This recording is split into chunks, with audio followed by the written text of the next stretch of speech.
Hi everyone, this is Christina TnT, and today I am really excited to experience this new interview process. And with me today, I have a dear friend, Tonya, and she's going to help get me out of my comfort zone to do this. And go ahead and tell us a little bit about yourself, Tonya.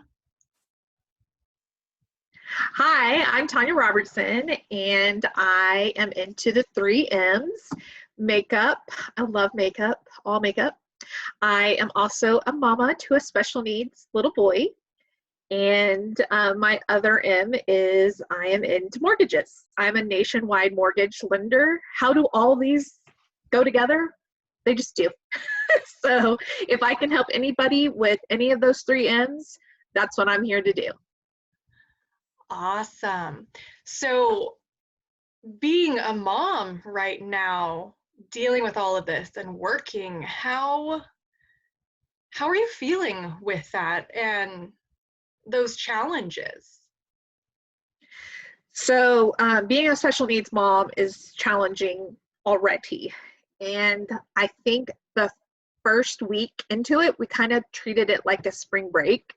We didn't really like this is our new normal. So we just tried to keep my son busy and make sure all of his meds and things like that were taken care of. And then once it kind of sunk in, this is going to be how it is. This is our new normal. And so I had to come up with a schedule, and that's forever changing, and his needs are changing. So what we did is we just decided to focus on 2 things, and one is potty training. He's going to be 8 in June, and so I figured, what's the most impactful thing that we can do for him? That's going to be potty training. Will he ever get fully potty trained? I don't know, but if we work on that, that can really impact everybody's life.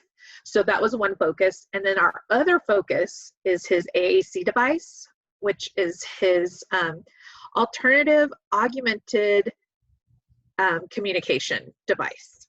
So that's how he talks, because he's nonverbal. So I was thinking, if I can focus on those 2 things, that is going to really impact him. So we've split time between my husband, my daughter, and myself, and we all just commit to doing 30 minutes to an hour every day. And so we've been doing that for about the past week, and it's really helped break up the time and give him something to do. He's bored, like typical kids. He's bored. I'm bored. I can only take him on so many walks. I can only take him on so many car rides. I mean, he's restless. He's not sleeping that well. So I just figured I'm not going to get caught up on what I should do. I'm just going to do what I can do. And that's just going to have to be good enough. Nice. Well, it sounds like you guys have worked out a system with the kids and the family. Being in the mortgage industry, how has that reflected what's happening right now? And are you still able to maintain your work with the social distancing that's going on with COVID-19?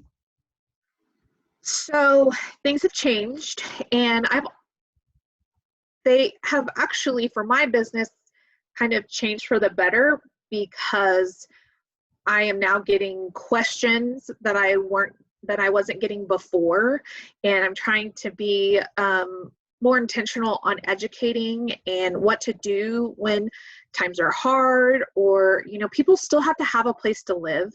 So people still have to purchase homes.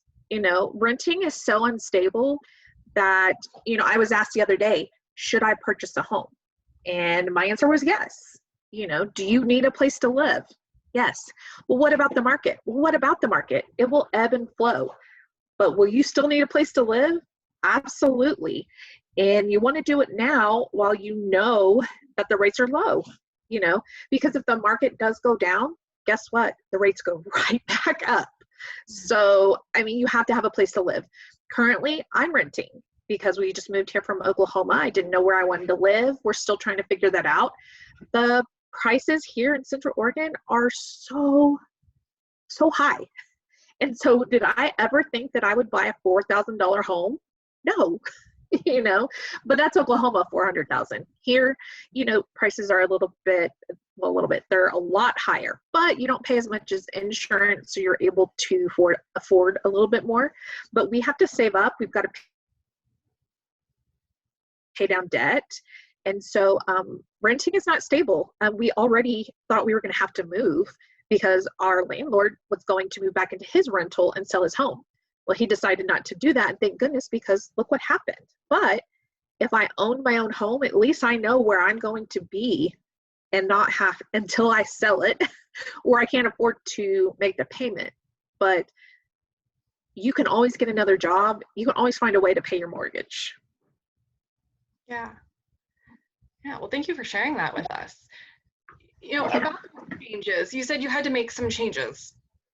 Can you tell us a little bit about what changes a buyer or seller might see right now during these times on the lending side or a refinance? Because I know right now you're helping me go through a refinance and pull some equity out of my home. And what are the changes that you're going to see in those two areas? So the you're going to see is appraisal changes. With COVID-19, they're not allowed to, some are not allowed to go into the home, and so they've changed it to either a desktop appraisal or a drive-by. And so that's good and bad because it's done quicker, but it could really affect your value. Sometimes a drive-by appraisal isn't going to give you more value or less value, but it's just different. And with refinances, the rates are really low. So, it is a good time to take advantage of a refinance of that equity. The other thing that I like to remind people is that if you purchase a home right now and you put money into that, that money is there for you to take advantage of. So if you purchase a home, 6 months later, you can refinance and pull some of that equity out if you needed to. So I think people get caught up in, I'm buying this big thing, but it's an investment. And so when you put money down or money into that, you can also pull it out. And so that's another thing that I like to tell people when they're purchasing in a market like now is that's your investment. If you need to do something down the road, you can do that. That's your safety net. So I think people need to know is that, it's important to talk to your lender, and, with refinances, they're taking a little bit longer, because there's an influx of people that are taking advantage of these rates.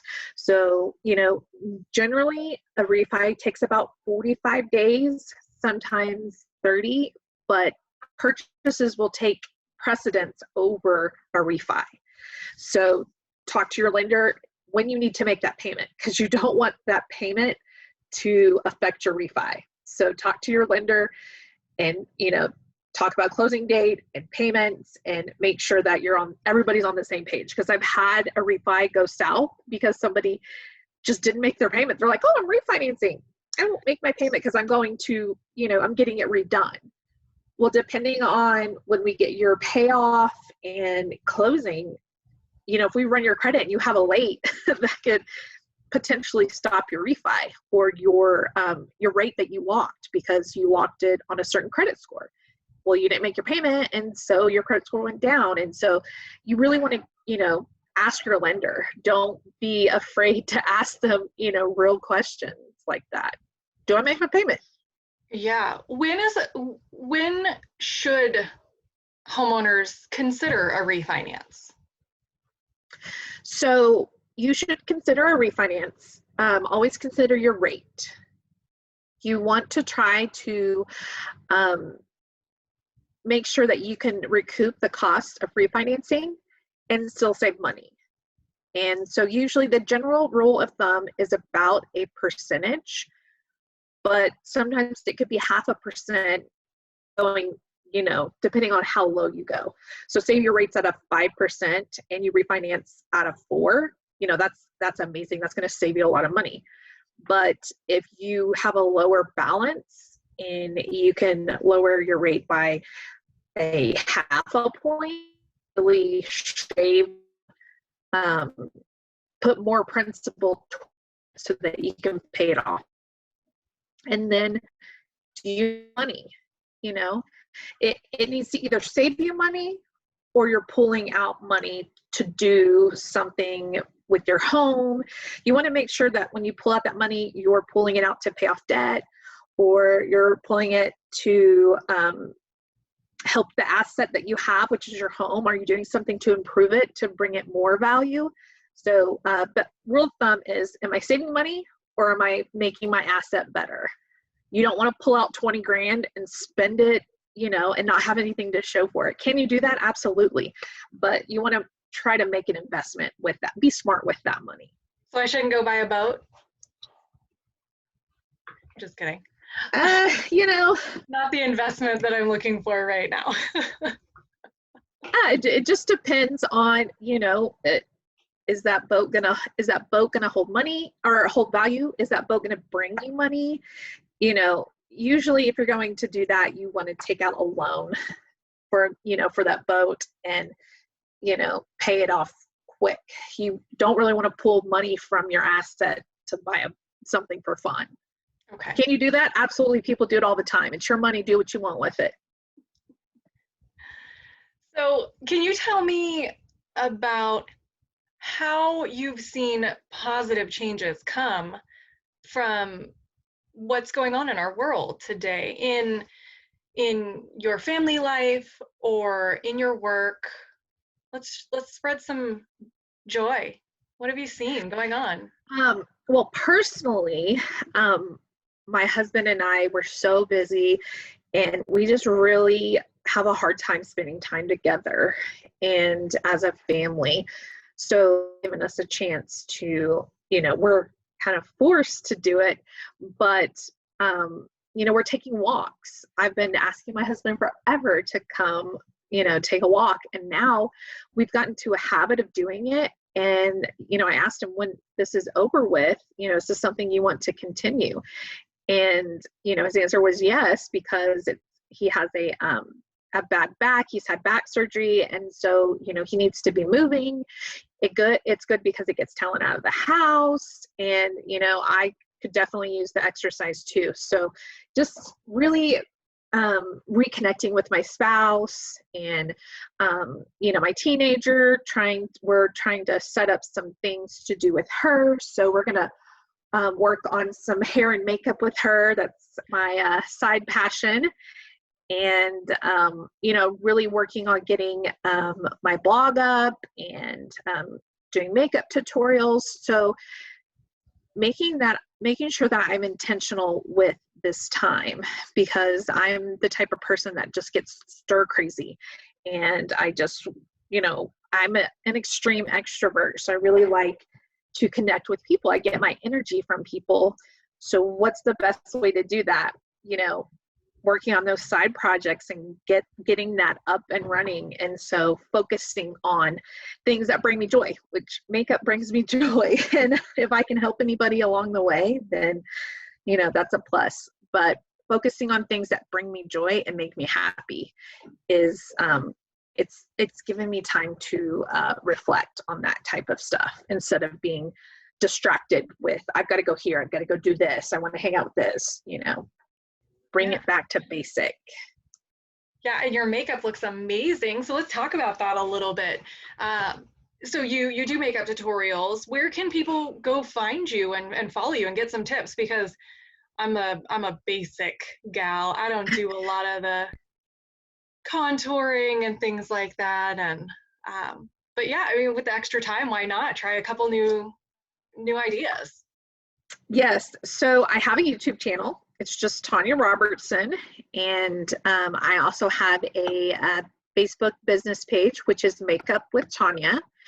And I have a blog, and the blog is called The Rare Life with Tonya .wordpress.blog, I think. I'll make sure I give you all the links so everybody can follow me. But so makeup for me, I have always been an overweight kid. I've just been a bigger kid. And I asked my mom one time, I said, when am I going to lose my belly or my baby fat? Because everybody's like, oh, your baby fat. You know, they were nice about it, but I was just a bigger kid. And they're like, oh, when she loses her baby fat. Well, I never lost my baby fat. And I gained a little extra baby fat when I had a baby. So it was really about doing something that made me feel beautiful and working on my inner beauty. You know, beauty isn't just what you see right here. I've done a lot of work here. I've done a lot of work here. And this is my way to serve women. I've been a hairstylist since 2001. And what I learned in Oklahoma, I just do it for fun and friends and family now. But what I learned is that women they don't love themselves, and they don't love themselves enough. And they struggle with makeup, and they struggle with hair. And what I do is I feel like I take out I do the research for them. If they're on a budget, I want to show them the best budget makeup that, you know, is out there that they can run and go get if they want to, you know, look awesome. Like everything I'm wearing right now is under $10. And in today's times, that's a big deal. You want to look great. You want to look awesome. But you don't want to spend a lot of money for it. And why should you? When there are great products that you can get at Rite Aid, you can get at Walmart, you can buy up on Amazon. Are high-end products awesome too? Absolutely, but they're not all worth the money. The other thing is hair. You know, I went to school for hair, but did it teach me everything? No. Guess where I learned it? YouTube. So I want to take the guesswork out of it. I want to be the place where you're like, man, I would like to learn how to do a flat iron curl. Well, I'm doing tutorials on that. Or I just want I want a makeup line that I can I'm out of town. I don't have a brow pencil. What should I get? You know, I want to be able to share that and share my knowledge. And I've done makeup for photo shoots. I've done it for weddings. I mean, I have the knowledge, so why should I keep it to myself? Yes. Do you do one-on-one consultations? So, you know, if I wanted to say, hey, you know, I got at-home date I want to get dolled up for, can you walk me through what I have, like via Zoom like this? Yeah. So I'm that's the good thing about what's happening is that it is changing the way that we do business. No longer do I need to go to somebody's house, and that opens it up to, you know, across the world or across our nation. And the best thing, my favorite thing to do is to help you use the makeup you have. You don't need to go out and buy makeup. Or I'm so afraid of that color, and, you know, I can show you how to use it. Or do you have everything that you need to put a solid look together? Because whenever I have something going on, I want to know that I look my best. And, you know, that takes it takes certain items to do that. Mm-hmm. And, you know, you want it to last. You don't want to like rub your nose and be like, oh, there went all my highlighter because I have allergies. And so I have to make sure that, you know, I do things to try to make sure that my makeup lasts. You know, I will look through your makeup and be like, you're missing some setting spray, you know, or you need this brush, or, you know, or a technique. You know, how do I put eyeshadow on? You know, what is a cut crease? A lot of these things are so easy, but if you don't try them or you don't have direction, you're going to feel silly. You have to have that confidence that I learned how to do this, I know how to do it, and it looks good. Does it need to look good to me? No, it needs to look good to you. Do you like it? Because sometimes I get the question, well, is this a good shade for me? Should I be wearing this shade? Do you like that shade? Well, yeah. Should I be wearing it? Yes. It's all about how it makes you feel. Yeah. You know, does hot pink look good on me? probably. But when I put it on, I've got the right outfit and I'm like, yeah, I'm digging this. It's gonna look good. But if I put it on, I'm like, I don't know if I like that. And I'm gonna try to hide it. You're not gonna pimp it, you know? You have to believe, you gotta sell it. Makeup is all about selling. So don't put something on your face that you can't sell or like.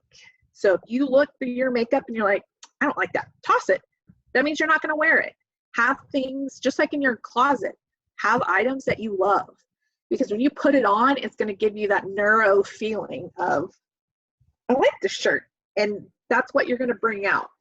You put a shirt on, you're like, oh, it kind of clings a little bit to my muffin top. Are you going to, really want to show that? No, you're going to be trying to hide it and trying to pull it off. That takes away from that shirt and it takes away from you. But if you love that shirt and it clings to your muffin top, pimp it, rock it.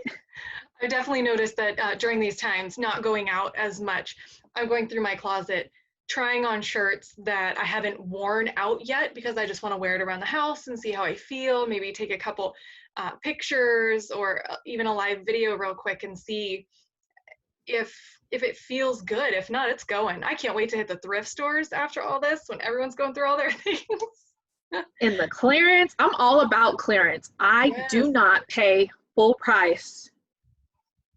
I won't say for anything because there are items that you should pay, but I will try to look for a coupon code. I will try to, I'm always trying to ball on a budget, pimping ain't easy. So I like to, like the shirt, I haven't worn the shirt, it still has the tags on it. Let's see. I love it. It's so real. Back in the day, me and my girlfriends would rent outfits. And what that means, if you've never rented an outfit, it should keep the tag on. You don't wash it and you take it back. There's probably some on that, but you know what? Here we were 18, 19, we look cute for the club. We couldn't afford it. So we would rent our outfits, but we'd make sure that we didn't get them stained or anything. But, you got to be savvy. And the reason that I don't pick out my clothes for the day before is because I have to have, when I put it on, I have to have a feeling. Like, I feel good in this outfit. And 9 times out of 10, it's not the outfit I picked out the night before. You just have to be feeling it. Or I do my makeup before I get dressed. And so that will also determine what I wear. I don't always match my makeup to my clothes. And that's a preference. Makeup and style, it's all preference. It all comes down to what makes you feel good and what you like to do. And that's going to come across. And I don't have to worry about, oh, my makeup doesn't match my outfit. I don't care. Good. Gosh, Tonya, I've had so much fun with you during this interview. Before we go, I wanted to ask, though, if in those 3 categories that you're talking about, your 3 M's, do you have any success tips or recommendations that you can share with our audience on special needs mom makeup or mortgages before we send this off? Yes, so I'll start with makeup. My recommendation for makeup is get your makeup out and start using it. Find somebody to watch on YouTube and just emulate what they do. That's what I do. It's very relaxing to me to, I have a few YouTube people that I watch, and I will lay in bed and I'll just look at it on my phone, and it's very relaxing. And I pick up techniques every time I watch. There's just different ways to do things. And so I would say, get your makeup out and start playing with it, or go through your makeup and start tossing stuff. Makeup has an expiration. So if you haven't used it, you probably need to get rid of it. And, drugstore makeup comes out with new stuff all the time. So, that's the good thing about using Wet n Wild is if you threw out a red lipstick and you're like, crap, I don't want to spend $20 or $30 on a lipstick, Wet n Wild's got you covered. So, go through your makeup and toss what you don't like and toss what you don't use, and find somebody to watch that, will help you work on those skills. Special needs moms, my advice on that area would be, don't put a lot of pressure on yourself. I'm not a therapist, I'm not a teacher, and I'm not going to try to be one. But what I can do is I can pick a couple of things and work on that.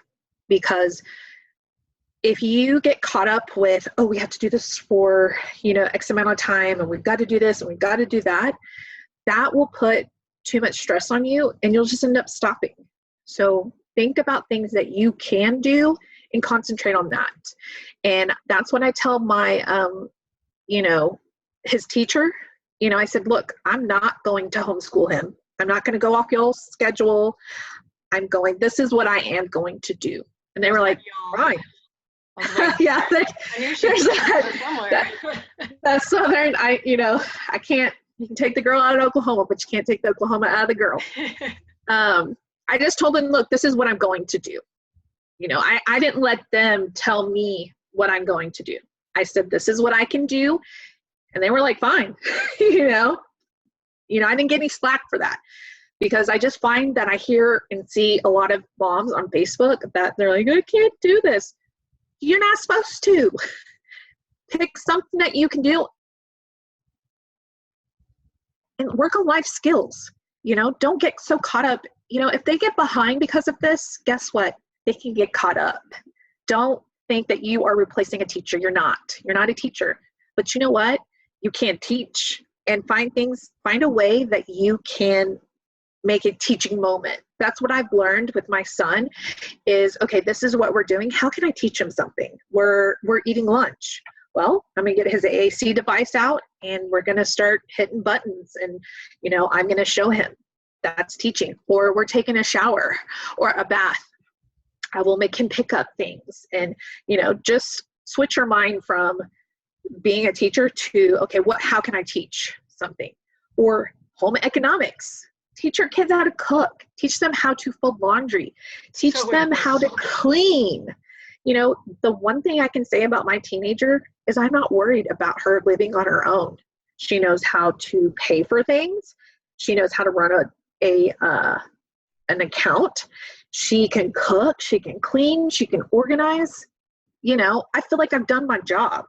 The rest of it is up to the professionals, teachers.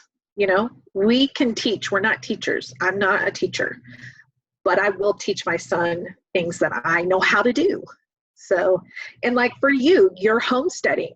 Your son's going to learn so much from that he won't get at school. Take advantage of that, and he can share that when he comes back to school, and they're going to be like, well, what did you learn?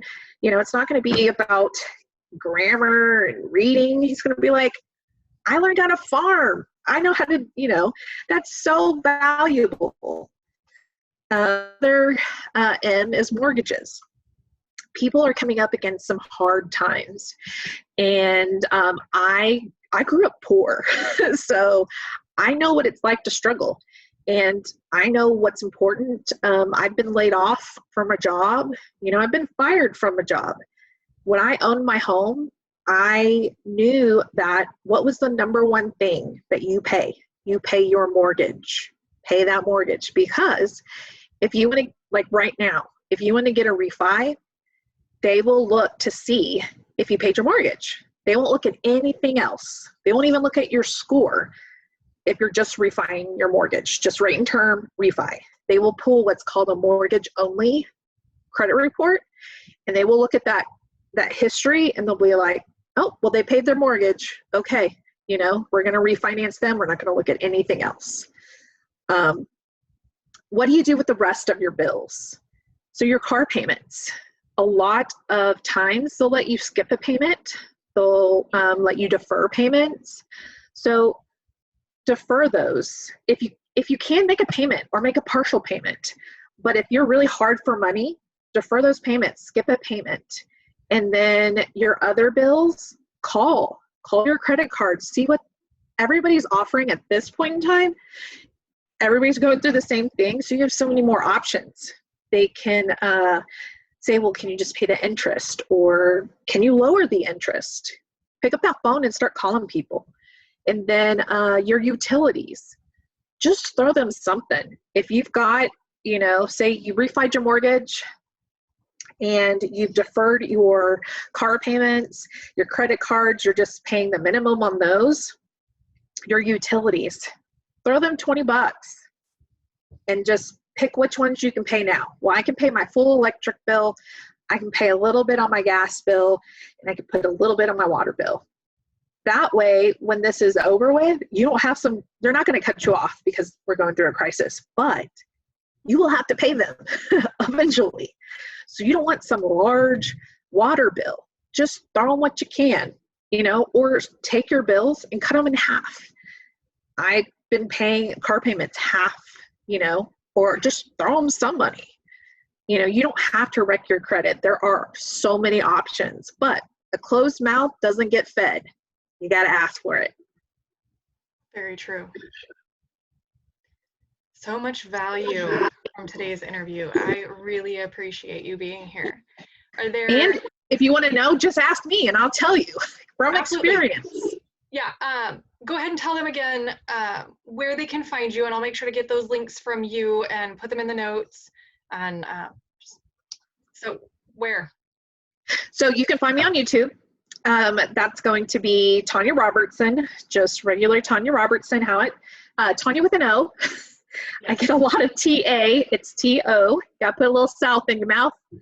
I think it's so cute that all the girls want to call me Tonya. I think it's so funny. I love it. Correct them either is the thing. I just chuckle to myself. I'm like, she's so sweet. She doesn't even tell them it's wrong. Yeah. That's because that's how I was raised. You don't correct people. We got enough grammar police, I'm just, call me what you want to. Just call me, don't call me out my name, because then you'll have some problems. You can find me on YouTube. You can find me on Facebook, Makeup with Tonya. You can find me on my blog, which is therearelifewithtonya.wordpress.blog. And you can also find me on my business website, which it's pretty long, so I'll just get that to you. But yeah, look me up. I always want to serve and I always want to help. So if I can't help you, I'm not going to try to get your business. I want to just help you. So if you have a question, I'm going to keep it real with you. I'm going to tell you what I think you should do, and based on my experience, not based on anybody else's experience. This is my personal experience. I've been there, struggled. I know what to do. Thank you so much, Tonya. Again, this is Christina TnT with Tonya Robertson, and we appreciate you all tuning in. We'll see you next time.